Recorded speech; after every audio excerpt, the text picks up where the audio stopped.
ఈ రోజు హౌస్ లో ఏం జరగబోతుందన్నది తెలుసుకుందాము. అండ్ డెమాన్ మళ్ళీ కెప్టెన్ అయ్యాడు, ఎక్కడ పోయిందో అక్కడ తెచ్చుకున్నాడు. సూపర్. నాకు అలా తొండి గేమ్ ఆడింది వద్దు సార్ అని చెప్పేసి తనంతట తనే వెనక్కి ఇచ్చేసాడు. అండ్ ఇప్పుడు కష్టపడి గెలుచుకున్నాడు. సో ఫిజికల్ టాస్క్ పెట్టారు. ఫస్ట్ ఏమో అవుట్ అయిపోయాడంట, తర్వాత ఏమో మనీష్ గారు అవుట్ అయిపోయారంట, ఆ తర్వాత భరణి గారు అండ్ డెమాన్ వీళ్ళిద్దరూ లాస్ట్ లో గట్టి ఫైట్ ఇచ్చుకుని ఫైనల్ గా డెమాన్ గెలిచాడంట. ప్రాపర్ గెలుపు. నాగ్ సార్ కూడా అప్రిషియేట్ చేసి ఏదైతే బ్యాండ్ పీకేసారో మళ్ళీ బ్యాండ్ పెట్టించుకున్నాడు. సూపర్. ఆ పిల్లోడు హ్యాపీ ఫీల్ అవుతాడు. రీతు ఆడిన తొండి గేము చెత్త గేము ఆమె ఖచ్చితంగా ఆమెతో ప్రాపర్ గా గెలిచాడు. సూపర్ అసలు డెమాన్ ఆ పిల్లోడు. అండ్ ఇంకొంచెం ఎంకరేజ్మెంట్ కూడా వస్తుంది, బట్ కొంచెం హెడ్ వెయిట్ పెరుగుతుంది ఆ పిల్లోడికి, కొంచెం తగ్గించుకుంటే చాలు.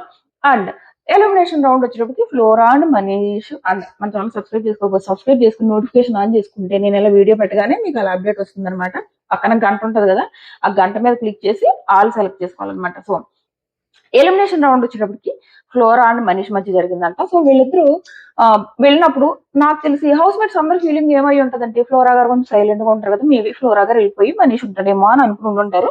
సో మనీష్ ఎలిమినేట్ అవడం ఖచ్చితంగా హౌస్ లో అందరికీ షాకింగ్ ఉంటది, ఎందుకంటే ఫ్లోరా కంటే మనీష్ గారు కొంచెం యాక్టివ్ గా ఉన్నారు కదా అని.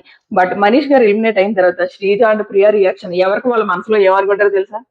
వీడు మన ఈ సచినుడు నాతో పెట్టుకున్నాడు, నా ఫ్యాన్స్ ఎలిమినేట్ చేసి పడుతుంది. ఇద్దరు కూడా ఎవరికి వాళ్ళు అలాగే అనుకుంటారు, ఎందుకంటే మనీష్ గారు హౌస్ లో ఎక్కువ కూడా పడింది వీళ్ళిద్దరితోనే కదా, శ్రీజ అండ్ ప్రియాతోనే కదా.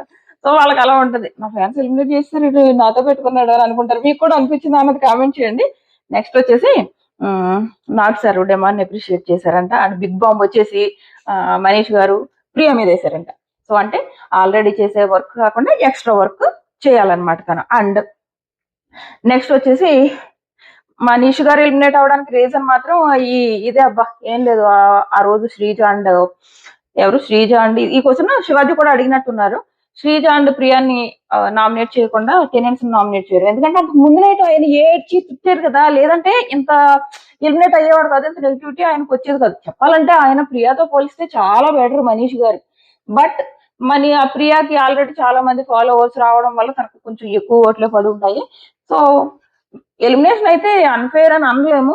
ఆయన చేసిన మిస్టేక్, ఆ బ్లండర్ మిస్టేక్, శ్రీజ ప్రియాని మానేసి ఎప్పుడైతే టెనెన్స్ నామినేట్ చేశాడో అండ్ భరణి గారిని స్నేక్ అని అన్నాడో జనాలు ఓట్ చేయడం మానేశారు. అది ఆయన మిస్టేక్. బట్ ఆయన ఏదైనా తప్పు చేస్తే మాత్రం నిన్న ఏదైతే డెమాన్ అండ్ భరణి గారి విషయంలో ఆయన ఒప్పుకున్న విధానం మాత్రం, నేను డెమాన్ ని సపోర్ట్ చేయాలనుకున్నాను కాబట్టి నాకు డెమాన్ లో తప్పులు కనపడలేదు, అటు భరణి వైపు కనపడ్డాయి అని చెప్పారు చూడు. సూపర్ అసలు. పాపం ఆయనకి కొంచెం ఛాన్స్ ఇచ్చి ఉండాల్సిందని అనిపించింది. అండ్ వైల్డ్ కార్డ్స్ హౌస్ లోకి దసరా గానీ నెక్స్ట్ వీక్ గానీ హౌస్ లోకి ఎంటర్ అవబోతున్నారు. అండ్ వీళ్ళ పేరు వచ్చేసి రాయల్ కార్డ్స్. ఇంకో విచిత్రం ఏంటంటే నిజంగా నాకు ఈ అప్డేట్ విని కొంచెం చిరాకు అనిపించింది అనమాట. వైల్డ్ కార్డ్స్ కి ఎక్స్ కంటెస్టెంట్స్ ని అప్రోచ్ అవుతున్నారంట.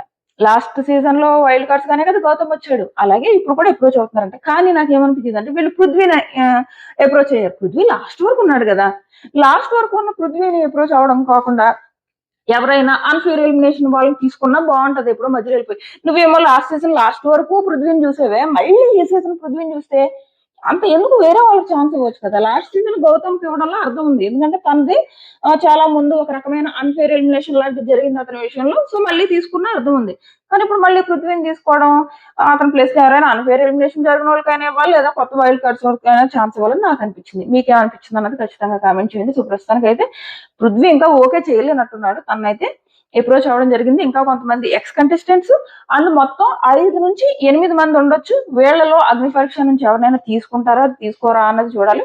బట్ మరి నాగా గారికి ఇంక ఎందుకు ఆయన 2 స్టార్స్ తెచ్చుకుని యూజ్ ఏముంది అని ఆయనకి ఇచ్చి ఉండాల్సిందే అని అనిపిస్తుంది, కనీసం వైల్డ్ కార్డ్స్ లో అయినా. అది నెక్స్ట్ వచ్చేసి అది వైల్డ్ కార్డ్స్. ఈ టాస్క్ వచ్చేసి వీళ్ళు భరణి వాళ్ళకి పెట్టింది ఒక ఫిజికల్ టాస్కే పెట్టారు. ఫస్ట్ ఎమ్మో అవుట్ అయిపోయాడంట. చెప్పానా? చెప్పానో లేదు, ఇంకొకసారి చెప్పేస్తా.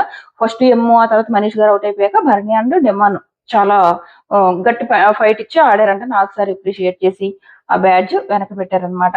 సో ఇదొకటి జరిగింది. అండ్ బజలో వచ్చేసి శివాజీ గారు మనీష్ని అన్నారంట, నువ్వు ప్రపంచంలో నువ్వు ఒక్కడవే తెలివైనడు అనుకుంటున్నావా అన్నట్టు మాట్లాడారంట. యాక్చువల్ గా శివాజీ ఏంటంటే ఫస్ట్ ఏదైతే ఫస్ట్ బజ్ ఎపిసోడ్ వచ్చింది కదా, అది అంత కిక్ లేదు అన్నది ఒక టాక్ వచ్చింది అనమాట. సో ఈసారి కొంచెం ఫైర్ గా గట్టిగా మాట్లాడారని అంటున్నారు, ఎంతవరకు నిజమో తెలియదు. సో ఇది ఈ రోజు ఎపిసోడ్ లో జరిగేది. సో వైల్డ్ కార్డ్స్ గా తీసుకుంటే, ఒకవేళ ఎక్స్ కంటెస్టెంట్స్ తీసుకుంటే ఎవరిని తీసుకోవాలని మీరు అనుకుంటున్నారు అన్నది ఖచ్చితంగా కామెంట్ చేయండి. నెక్స్ట్ వీడియో ఈ వారం ఎవరు నామినేట్ అవ్వబోతున్నారు అన్నది పెడతాం. మన ఛానల్ సబ్స్క్రైబ్ చేసుకుని నోటిఫికేషన్ ఆన్ చేసుకోవడం మర్చిపోకండి.